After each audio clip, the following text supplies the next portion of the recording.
I think the economy is weaker than commonly perceived. I think people are going to be surprised that first quarter real GDP could actually be completely flat. The Atlanta Fed's close to 3% right now for first quarter growth. I think we're going to see more fiscal tightness than fiscal looseness for this year. We were already heading into a recession before COVID. People don't tend to realize that, and that's why the Fed cut rates unexpectedly 3 times in the last few months of 2019. So I think that from my lens, we're going to get, if we get the tariffs, there's an initial price shock, lasts a few months. The Fed will not be doing anything in that environment because there will be inflation in the data for 3 or 4 months' time.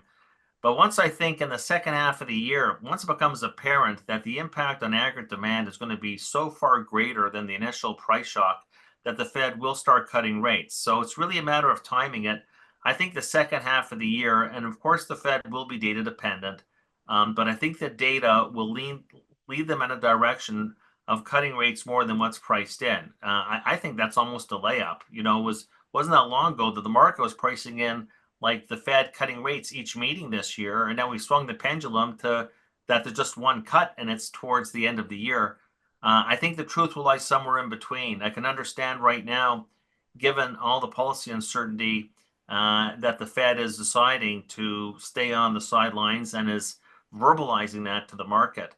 But we've seen Powell pivot before. And my theme in the second half of the year is that they'll be pivoting in the opposite direction. And I think that those rate cuts will be coming and more aggressive than what's priced in. Then again, one cut priced in, to me, that's not a heroic forecast unless you're in the big inflation camp that thinks the Fed's going to have to raise rates.